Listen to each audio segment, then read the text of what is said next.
Olá, bom dia a todos e todas que nos assistem nesta manhã de domingo. Eu sou o pastor Irênio Silveira Chaves e este é o programa de estudo bíblico à distância da Igreja Batista da Orla Oceânica. É com muito prazer que a gente pode estar aqui estudando a palavra de Deus, fazendo isso de uma maneira criativa, aproveitando o recurso tecnológico para que a gente possa conhecer mais da palavra de Deus. Você que nos acompanha, você que já nos conhece, sabe do que a gente tem feito durante esses anos. Estamos próximos de completar 6 anos de programa de estudo bíblico à distância. E esse programa já tem abençoado a vida de muitas pessoas. Quero convidar você a nos acompanhar, a seguir o nosso canal, a se inscrever, a curtir essa transmissão e ajudar a gente a convidar mais pessoas para essa jornada, copiando o link e compartilhando em suas redes sociais. Então, aquela velha máxima, se inscreva no canal, curta a transmissão e compartilhe com seus amigos e familiares. Assim você vai estar também contribuindo, fazendo o seu ministério de divulgar a palavra de Deus para outras pessoas. Nós estamos estudando a carta de Paulo aos Colossenses. Essa carta que tem abençoado muito a vida da igreja, convidando as pessoas a refletirem sobre sua conduta como cristãos no mundo. A carta ela tem uma característica muito própria, ela tem uma função de afirmar a cristologia da humanidade de Cristo. Essa é a função da carta, de lembrar aos crentes daquela região de Colossos que Jesus foi o humano, verdadeiramente humano, que habitou entre nós como revelação da presença de Deus entre nós. É o Deus conosco, o Deus que se fez como um de nós, para que nós pudéssemos aprender a ser humanos como ele foi. Ninguém foi tão humano quanto Jesus. Jesus foi o melhor ser humano que a humanidade já conheceu. E é preciso a gente dar valor a esse aspecto teológico da nossa fé. Como que a gente faz isso? Como que a gente se torna mais humano? É o que Paulo vai tratar na carta. Bom, gente, nós estamos acompanhando a aula já há algum tempo, né? Então, hoje nós teremos a nossa quarta aula. Eu vou colocar aqui a apresentação e você vai nos acompanhar nessa aula de hoje. Se você perdeu as aulas anteriores, não tem problema.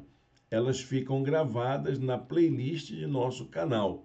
Você pode acessar e pode também assistir às aulas anteriores. E outro aspecto importante do nosso estudo é que nós temos uma apostila disponibilizada. Então você acessa também o nosso canal na página de estudos bíblicos dos nossos blogs, você vai encontrar ali a apostila dos estudos na carta aos Colossenses, uma igreja mais humana.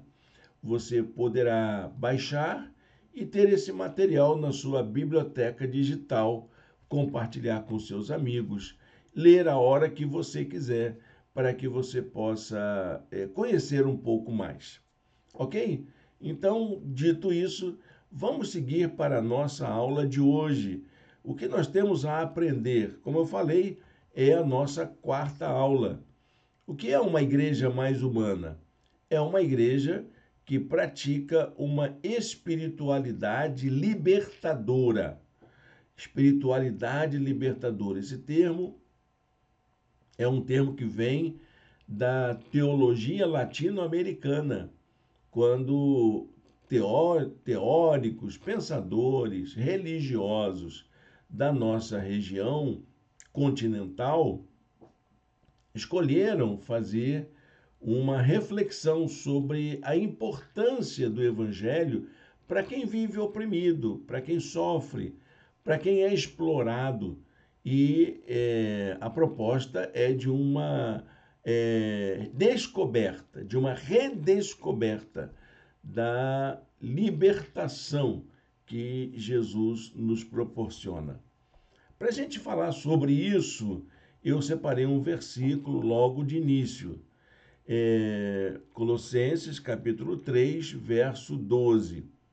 Portanto, como povo escolhido de Deus, santo e amado, revistam-se de profunda compaixão, bondade, humildade, mansidão e paciência. Para que você é livre? Liberdade é um conceito tão buscado, especialmente nos dias de hoje. Para que somos livres? Para que temos liberdade, queremos liberdade? A liberdade, ela não é um conceito absoluto, viu, meus irmãos, minhas irmãs? Ela é um conceito relativo. Essa relatividade da liberdade depende muito da liberdade de cada um. Todos nós somos livres. Mas livres para quê? Para sermos os seres humanos que precisamos ser, que fomos criados para ser, para que possamos viver melhor. É para isso que você é livre, para que você possa viver de uma maneira autêntica, ter a coragem de assumir quem você é diante da proposta de vida que Deus fez a todos nós na pessoa de Cristo Jesus. Como é que você exerce a sua liberdade? Tendo compaixão, sendo o livre que Jesus foi. Jesus foi livre para romper com as suas tradições, com seus costumes. E ele fez o quê em lugar disso? Ele teve compaixão, ele foi bondoso, ele foi humilde, ele foi manso, ele teve paciência. É assim que a gente é humano. Nós não somos selvagens, nós somos humanos. E esses humanos são marcados por essa atitude nova que Jesus nos chama para vivermos na nossa vida diária. Fomos escolhidos por Deus para vivermos dessa maneira. E isso é ser santo. E isso é ser realmente alguém que reconhece que é amado por Deus. Olha que coisa bacana. Nós temos muita coisa para conversar hoje. Vem com a gente, segue a gente até o final. Não se esquece de se inscrever no canal, não se esquece aí de curtir a transmissão e não se esquece também de compartilhar em suas redes sociais. Nossa aula de hoje vai estar baseada em Colossenses capítulo 3. Vamos do primeiro versículo até o versículo final, que é o 25. Tá bom, gente? Então, vamos juntos. Olha, gente, uma das coisas que a gente precisa aprender com a palavra de Deus é que nós somos pessoas que fomos alcançados pela graça com um propósito. Precisamos aprender isso. E pessoas que foram alcançadas pela graça procuram viver no mundo a partir de valores mais nobres do que o mundo valoriza. Se você vive numa comunidade onde esses valores não estão afirmados, nós temos o dever de viver a nossa espiritualidade, a nossa fé, em termos mais nobres. Nós temos valores mais nobres do que aquilo que o mundo nos oferece. Ah, mas o mundo oferece coisas boas. Não, gente. Pode ser bom para o mundo, mas no sentido humano, nós precisamos saber aquilo que nos valoriza como pessoas na presença de Deus. Paulo diz assim, logo no primeiro versículo do capítulo 3, portanto, já que vocês ressuscitaram com Cristo, procurem as coisas que são do alto, onde Cristo está assentado à direita de Deus. É isso. Quais são os nossos valores da fé? São aqueles que vêm de quem olha para nós com amor, para quem cuida da humanidade, para quem se importa conosco de fato. Não para quem quer nos explorar, para quem quer que a gente tenha um certo padrão de vida, para que a gente se torne consumidores de algo que muitas vezes a gente não precisa. A gente adotar posturas que não correspondem a uma vida mais humana, mais digna no mundo em que vivemos. Precisamos ouvir de onde vêm essas orientações que vêm trazer para nós nova perspectiva de vida. Procurem as coisas que são do alto.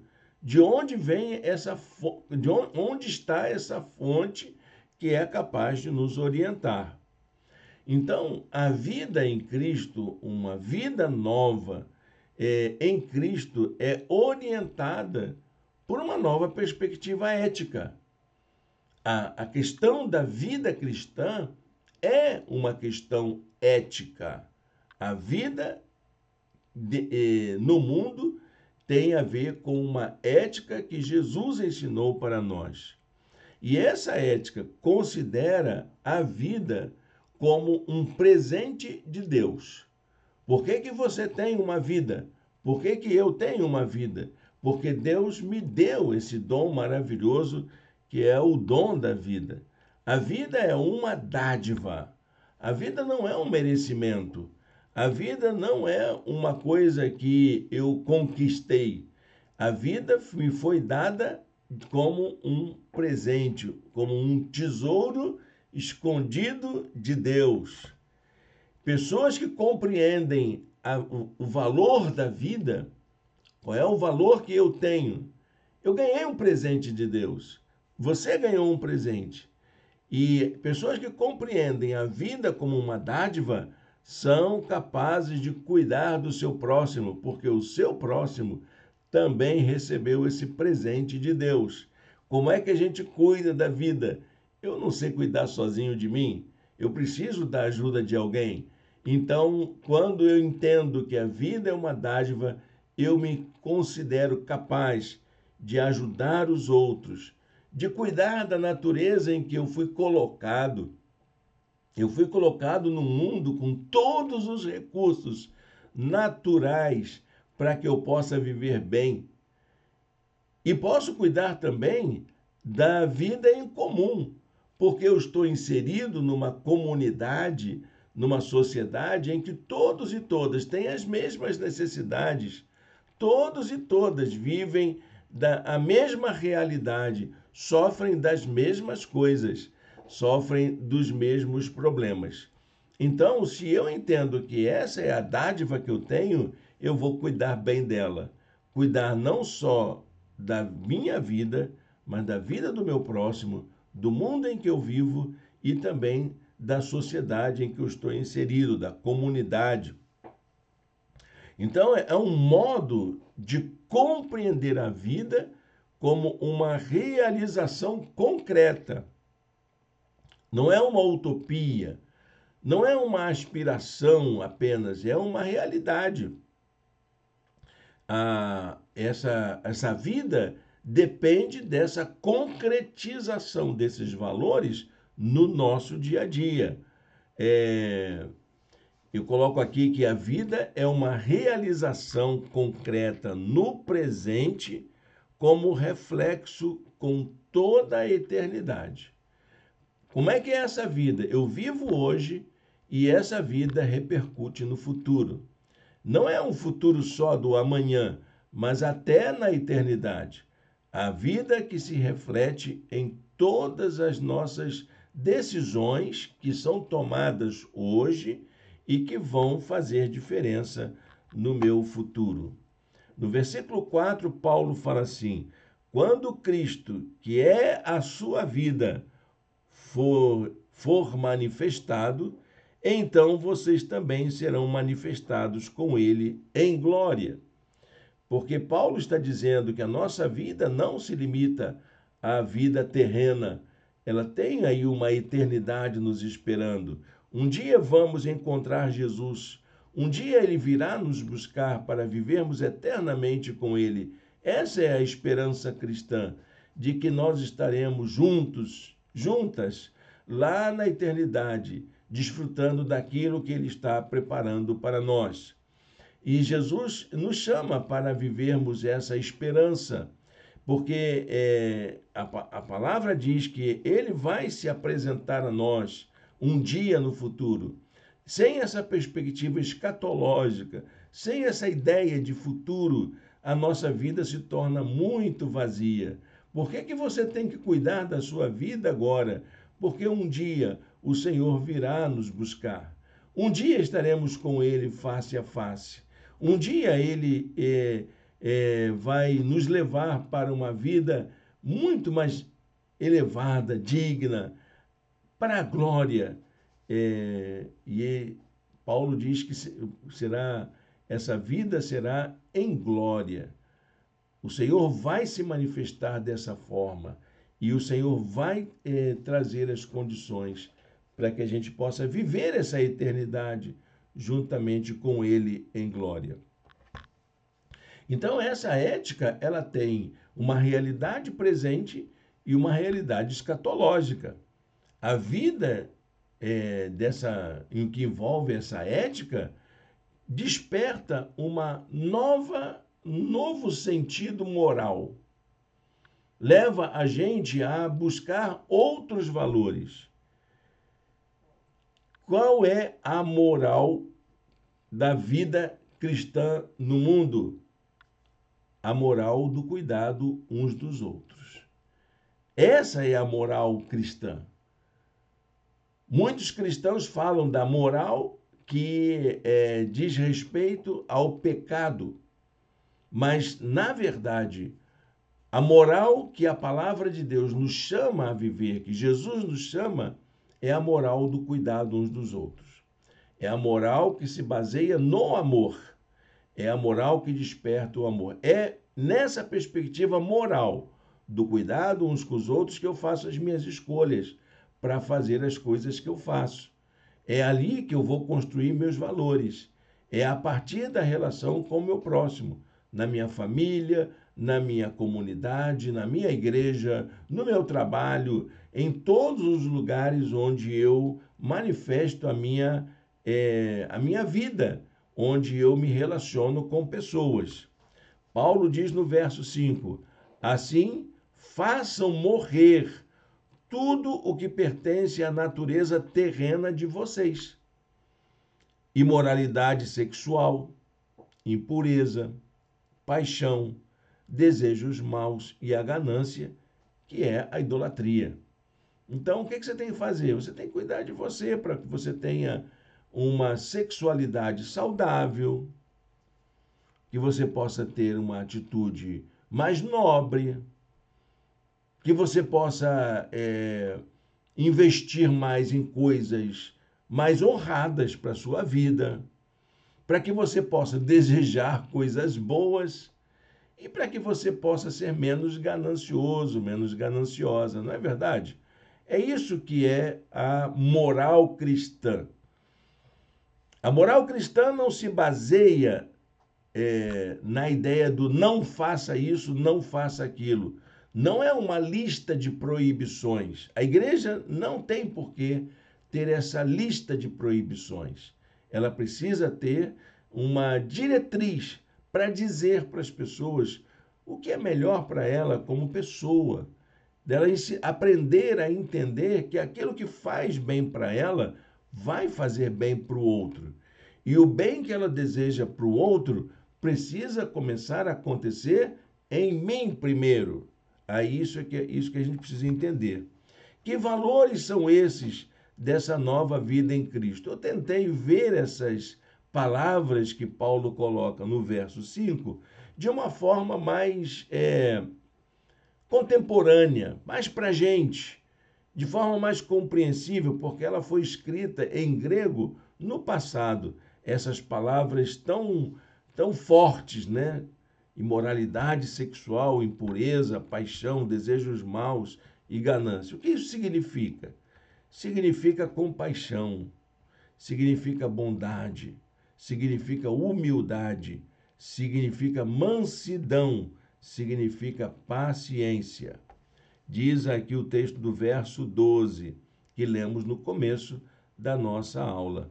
Portanto, como povo escolhido de Deus, santo e amado, revistam-se de profunda compaixão, bondade, humildade, mansidão e paciência.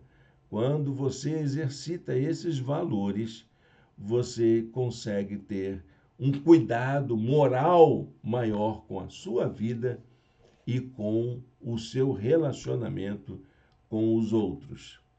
A sociedade da época, que era onde a cidade estava inserida, era dominada por alguns valores que lembram a nossa sociedade de hoje. O primeiro deles é o patriarcado, a ideia de que a mulher não tem valor. Quem tem valor é o homem. Toda a estrutura da sociedade baseada no direito masculino. A sociedade greco-romana também era marcada pela escravidão. O trabalho servil era algo que os mais nobres se beneficiavam. E muitas vezes isso também acontece, essa relação de trabalho que é exploradora do trabalho do outro. Mas também havia a diversidade de crenças, as várias manifestações religiosas que aconteciam naquela época. Essa condição do patriarcado, da escravidão e a diversidade de crenças exigiam da igreja uma atitude nova que pudesse exercer influência para o bem de todos e todas. Era isso que a igreja estava sendo chamada a pensar. Olha, vocês estão inseridos numa sociedade que tem algumas características que não estão afinadas com o evangelho. Então, vamos buscar outros valores que não são o patriarcado, a exploração do trabalho servil e o desrespeito à liberdade de crença. Vamos pensar em outra coisa? Vamos pensar em outro modo de viver a nossa fé. Então, essa comunidade formada por aqueles que vivem a ética da nova vida em Cristo é marcada, então, pelo direito à igualdade, que é bastante aí interessante a gente pensar nisso. Cada um ser o que é, somos iguais, apesar de acreditarmos de forma diferente, apesar da nossa diversidade de gênero, apesar da nossa condição social. Nós precisamos vencer isso, precisamos superar essa realidade. Nessa sociedade, não pode haver lugar para qualquer tipo de preconceito ou discriminação. A nova vida em Cristo deve rejeitar todo tipo de preconceito, racismo, discriminação, tratamento desumano para com aqueles que nos servem. É disso que o Evangelho está falando. Verso 11 diz assim: nessa nova vida já não há diferença entre grego e judeu, circuncisão e incircuncisão, bárbaro e cita, escravo e livre, mas Cristo é tudo e está em todos. Que expressão bonita, né? Cristo é tudo e está em todos. É a ética da presença de Cristo na nossa vida, e nós temos a coragem de conformar a nossa vida à vida de Jesus. Essa ética da nova vida em Cristo, ela acaba tendo implicações no mundo como nós vamos conseguir tratar o nosso próximo. Ela implica exatamente nisso. Como que eu me relaciono com as pessoas? Então, vamos ver alguns desses aspectos. Nas minhas relações interpessoais, a ética da nova vida em Cristo vai lidar com a rejeição de tudo aquilo que nos desumaniza. Olha o que diz o verso 8. Mas agora abandonem todas estas coisas: ira, indignação, maldade, maledicência, linguagem indecente no falar. Então, essa forma de ser precisa ser alterada. Eu me lembro quando eu decidi não falar palavrão. Foi uma decisão minha, pessoal. Eu tinha uns 13, 14 anos. A gente estava com os colegas do colégio no ensino fundamental. Estava começando o antigo ginasial, ainda, sistema antigo ainda, seria o segundo segmento do ensino fundamental hoje. E a gente estava falando palavrão normalmente, como era muito característico das pessoas da nossa idade. Aí um colega disse: gente, a gente está falando muito palavrão. Aí o outro: é mesmo. O que será que as pessoas devem dizer da gente? Nós estamos aqui uniformizados, viemos da escola. O que as pessoas vão dizer da nossa escola? O que será que eles ensinam para esses alunos? E aí eu fiquei pensando nisso. Gente, eu estou aprendendo a ser uma pessoa melhor. Eu estou estudando, eu estou me aperfeiçoando. Então eu preciso ter uma maneira diferente de ser. Eu preciso ser uma pessoa melhor. E eu vou, então, evitar falar de um jeito que indique que eu não estudei. Eu sou uma pessoa que leio, eu sou uma pessoa que tenho conhecimento, e eu não era cristão ainda. Eu ainda não tinha entregue a minha vida a Cristo. Eu ainda não tinha experimentado a nova vida em Cristo, mas já entendia que se eu estava buscando me aperfeiçoar, eu precisava abandonar alguma coisa que estivesse ligada àquela condição que eu vivia, que eu queria sair dela. Então, tudo aquilo que provoca ira, indignação, maldade, maledicência e linguagem indecente, vamos abandonar. Não porque a religião manda, mas porque eu quero ser uma pessoa melhor. Na vida familiar, isso pode modificar? Claro que sim. Verso 18 a 21 diz que nós precisamos ter uma relação familiar de mais respeito, mais reciprocidade e cooperação. Isso vale para o pai, vale para a mãe, vale para o esposo, vale para a esposa, vale para pais e filhos. Todo mundo pode se respeitar. Todo mundo pode trocar ideias, emitir opiniões, essa reciprocidade necessária para o relacionamento. E todos podem cooperar, fazer alguma coisa para o bem da sua casa. Olha como Paulo diz de forma diferente daquilo que a gente aprende nos manuais de orientação de casais. Mulheres, sujeitem-se a seus maridos como convém a quem está no Senhor. Não é se sujeitar apenas como obedecer.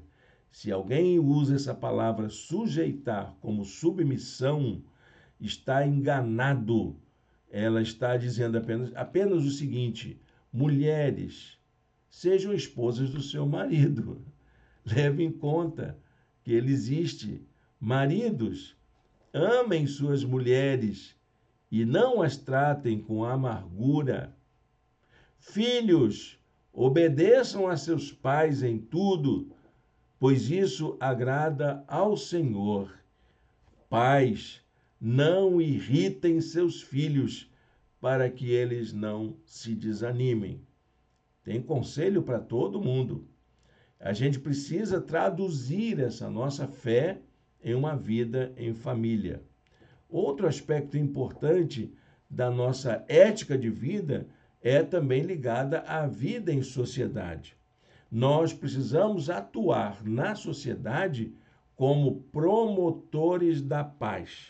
Diz lá no verso 15, que a paz de Cristo seja o juiz em seus corações, visto que vocês foram chamados a viver em paz, como membros de um corpo, e sejam agradecidos.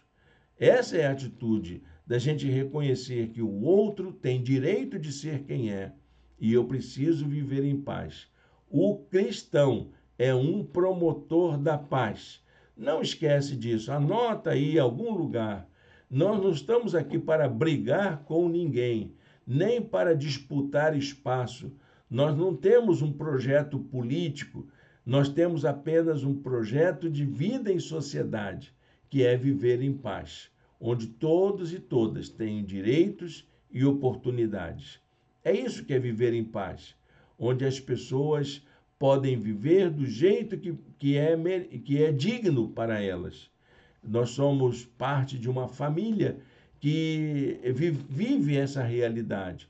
Nós precisamos apenas colocar em prática no nosso viver diário.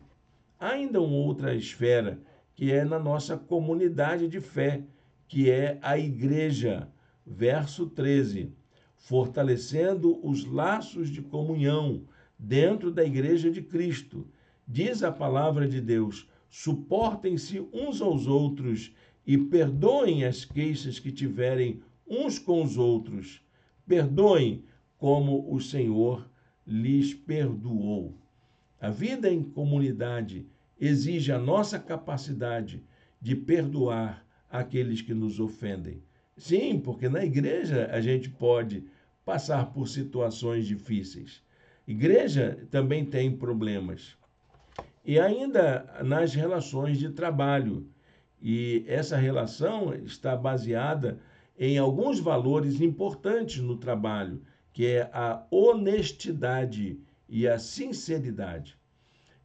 Uma das coisas que mais me entristece quando eu lido com cristãos é o fato de que profissionais se aproveitam da sua condição de cristão para poder criar uma falsa aparência de confiança. Mas os piores profissionais com os quais eu já trabalhei, geralmente, normalmente, via de regra, não sei porquê, eram pessoas que se apresentaram para mim como cristãos. Não, você pode ter confiança, eu sou cristão, eu sou seguidor de Jesus, eu sou da igreja. E isso não é garantia de que a pessoa será honesta e sincera. Infelizmente. Então, meu amigo, se você é um profissional, minha amiga, se você é uma profissional que presta serviço, não coloque a sua religião como o seu primeiro valor. Coloque a sua capacidade, a sua honestidade, a sua sinceridade em ser quem você é. Não minta no seu currículo. Diga do que você é capaz. Aqui, Paulo vai falar sobre as condições de trabalho daquela época, que era a escravidão. Então, escravos, obedeçam em tudo a seus senhores terrenos. Que isso, Paulo? Você está valorizando a escravidão? Não, se essa é a sua condição de trabalho, trabalhe.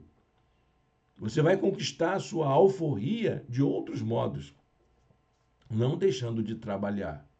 Escravos, obedeçam em tudo a seus senhores terrenos, não somente para agradar os homens, quando eles estão observando, mas com sinceridade de coração, pelo fato de vocês temerem ao Senhor. E, finalmente, na garantia dos direitos, que é ligada a essa garantia da dignidade de vida. Tem recado para os senhores também. Senhores, deem aos seus escravos o que é justo e direito, sabendo que vocês também têm um Senhor no céu. Não trate os outros como escravos. Tratem como seres humanos, como pessoas que têm direitos. se você precisa do serviço deles, então dê a eles as condições para que ele possa ter a mesma qualidade de vida que você tem. Você está entendendo, meu patrão querido? Você que é empresário, que tem pessoas trabalhando para você, gente que trabalha na sua casa, deem às pessoas que trabalham para você as condições para que elas possam viver tão dignamente quanto você vive. Ela está trabalhando para você, essa pessoa presta serviço para você, para que você possa viver bem. Então, dê a elas oportunidades e as condições para que ela possa também viver bem. Isso é uma das coisas mais difíceis da gente aprender. Ah, mas eu pago. Então, pague dignamente e em dia. Não reclame do valor do trabalho da pessoa. A pessoa precisa também se sustentar, né?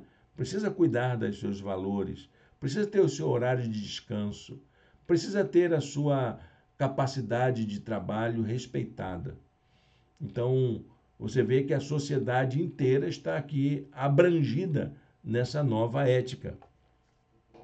Isso lembra a gente um compromisso pessoal que todos nós devemos ter. Devemos ter consciência de quem somos e também qual é a nossa responsabilidade para vivermos uns com os outros. Diz o apóstolo Paulo: tudo o que fizerem, seja em palavra ou em ação, façam-no em nome do Senhor Jesus, dando por meio dele graças a Deus Pai. Amém? Vai fazer alguma coisa? Faça porque você é um servo de Jesus. Você está ali representando Jesus na vida das pessoas. E é disso que vai fazer de você uma pessoa melhor. Os valores da ética da nova vida em Cristo visam promover a justiça no mundo de tantas desigualdades. Começa lá na nossa vida pessoal, na nossa vida em família, na vida em sociedade, nas relações de trabalho, na garantia dos direitos aos mais pobres, mais vulneráveis, no meu compromisso de ter uma consciência crítica mais atenta à realidade em que eu vivo. Diz a palavra de Deus no verso 25: quem cometer injustiça receberá de volta injustiça, e não haverá exceção para ninguém. Você está entendendo, meu irmão, minha irmã? Se você praticar injustiça com alguém, seja na sua casa, na sua igreja, no seu trabalho, onde for, você vai ter de volta mais injustiça. Isso é algo que a gente precisa entender. Mas isso tem o contrário, né? Se você for justo, se você praticar a justiça, com certeza você vai ter justiça de volta. Agora, como é que a gente dá conta de uma ética dessa, não é? Nossa, está pior ainda. Você disse, Irênio, que não é moralista, mas essa moral cristã aí baseada nesses valores é muito mais difícil do que você não fazer isso e não fazer aquilo. É muito complicado viver assim. Agora, para darmos conta dessa ética da nova vida em Cristo, nós vamos precisar desenvolver valores éticos elevados para a nossa própria vida. E não somente isso, nós vamos também precisar de uma espiritualidade que nos liberte dessa condição de sermos oprimidos, de sermos pessoas que se sentem obrigadas a serem do jeito que a sociedade cobra de nós. Não é verdade? Então eu queria ver com vocês as marcas do que seria essa liberdade, essa espiritualidade libertadora para vivermos no mundo. Eu queria falar de três aspectos, três marcas dessa espiritualidade libertadora. A primeira é que essa ética da nova vida em Cristo promove a abertura para aquilo que é novo. para o que está por vir, para construir uma nova sociedade, um novo mundo em que nós vivemos. A nova vida em Cristo não é pautada pelo tradicionalismo, pelo conservadorismo. Viu, meu irmão, minha irmã, você que está apegado a isso? Ah, porque eu sou conservador. Não, a nova vida em Cristo é nova. Ela não é velha, ela não volta atrás. Então, o tradicionalismo precisa ser enfrentado. Ah, mas você não pode abrir mão dos seus valores mais antigos, das marcas antigas da vida. É verdade. Então, o conservadorismo é que é o problema. Você conservar algumas coisas da sua história, da sua vida em família, da sua sociedade, isso é muito importante. Suas tradições culturais, isso é bastante bacana. Mas você usar isso como camisa de força para impor uma regra para todo mundo, esse que é o problema. É isso que é tradicionalismo. É isso que é conservadorismo. Quando você estabelece valores que você tem aferrado com você para todo mundo. E não é dessa maneira que o cristão deve se preocupar. É preciso ter coragem para assumir novas atitudes para fazer a diferença no mundo.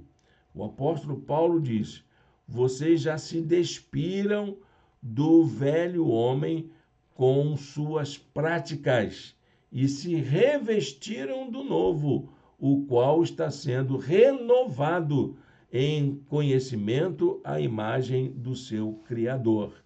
Você é uma nova criatura e essa nova criatura está ainda em processo de renovação. Você precisa se abrir para o novo. A segunda marca é a capacidade de desenvolver a prática do amor. Tudo que você precisa fazer é aprender a amar.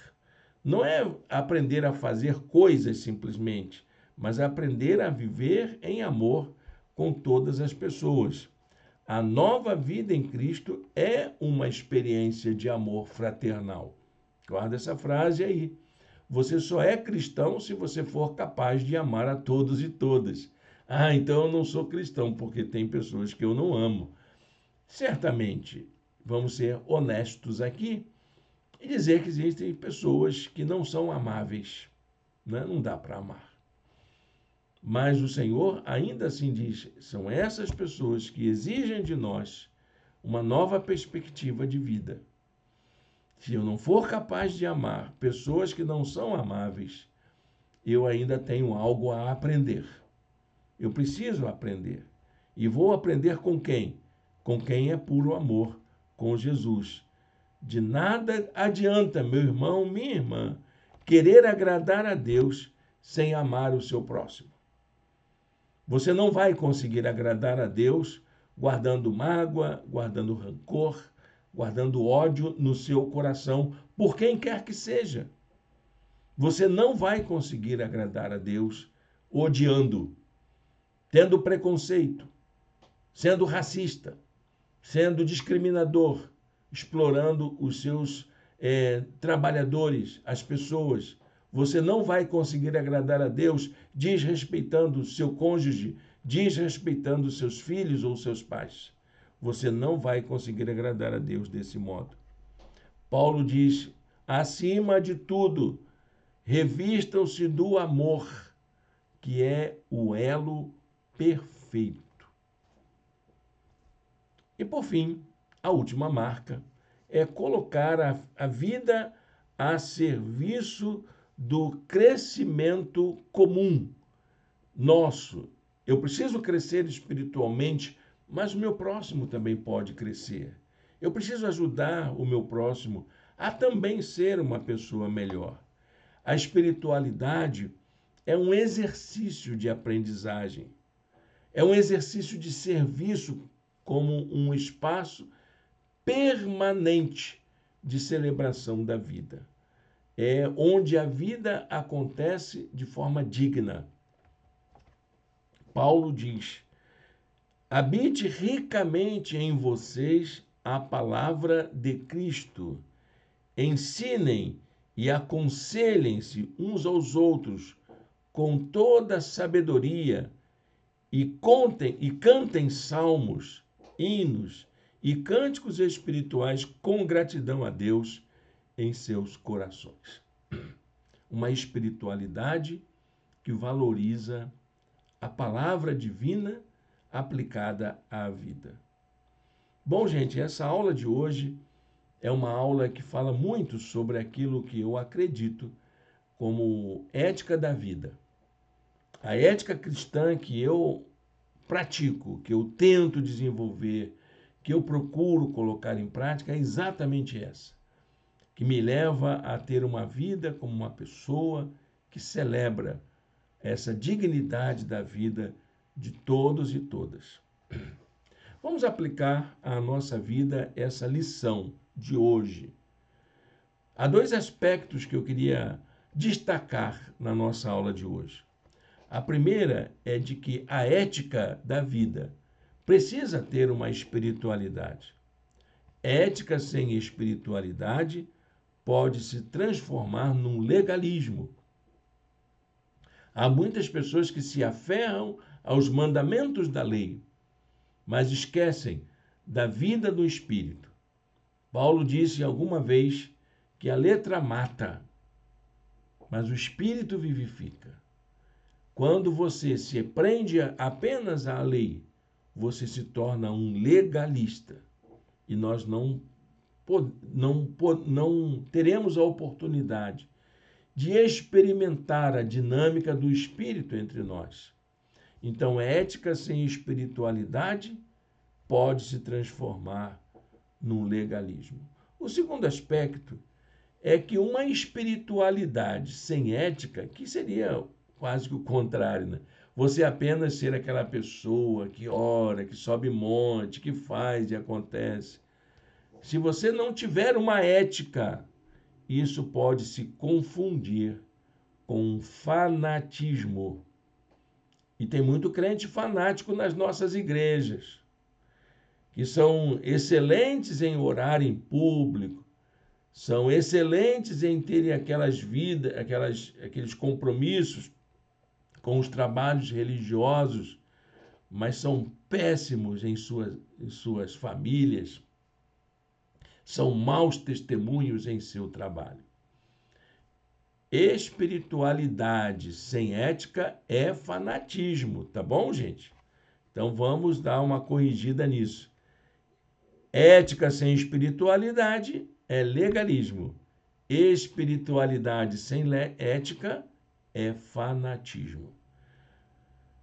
Guarda esse conselho de Paulo, do versos 23 e 24.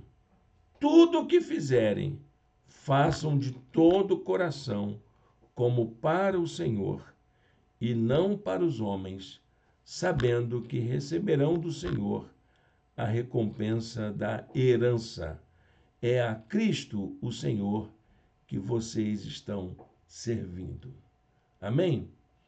Você não está fazendo ética somente para agradar ao pastor, à igreja, agradar papai, mamãe. Não, você está sendo ético porque você está servindo a Cristo. Você está glorificando a Deus com sua vida. Amém? Bom, gente, nós chegamos ao final da nossa aula de hoje. Vamos fazer a nossa oração, vamos pedir a Deus que Ele fale conosco, que Ele acrescente na nossa vida essa capacidade de decidir ser do jeito que Ele gostaria que nós fôssemos. Amém? Senhor Deus, eterno Pai, muito obrigado por esta manhã, por esta palavra, Senhor, que nós possamos desenvolver na nossa vida uma ética que seja responsável pelo cuidado com os nossos próximos, uns com os outros. Que sejamos pessoas éticas, espiritualmente saudáveis, coerentes nas nossas atitudes, sabendo, ó Deus, que na nossa maneira de viver como cristãos no mundo, que está o nosso testemunho pessoal. Guarda-nos, ó Deus, fortalece-nos, Senhor, no nome de Jesus. Amém. Amém, meu irmão, minha irmã, muito obrigado pela sua companhia aqui. Hoje, às 18h30, a nossa igreja se reunirá em nosso espaço e eu quero convidar você para estar conosco. Será um domingo especial, um domingo que a gente vai confraternizar. Estamos no mês de junho, não é mesmo? Quem disse que crente não faz festa junina? Não é verdade? Tem coisa doida dessa? Não há problema nenhum você lembrar dos apóstolos que serviram a Jesus, João, Pedro e tantos outros que deram seu testemunho de vida. É, é claro que a gente não vai usar da mesma forma que a tradição religiosa trouxe, mas é bom a gente lembrar que teve alguém que deixou um testemunho de vida, como João e Paulo. Tem o Antônio também, que foi um cristão extraordinário na defesa da fé. Mas olha, gente, a gente precisa saber valorizar aquilo que alegra as pessoas da nossa comunidade. Precisamos respeitar aquilo que alegra a nossa sociedade.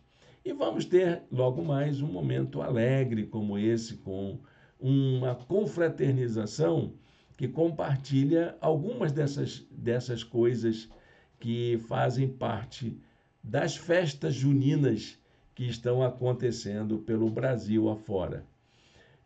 Convido você a estar conosco. Nós vamos encerrar nossa série de mensagens sobre o conceito de entregar a vida para Jesus. Vamos pensar sobre isso. Quer viver com Jesus? Vem conosco.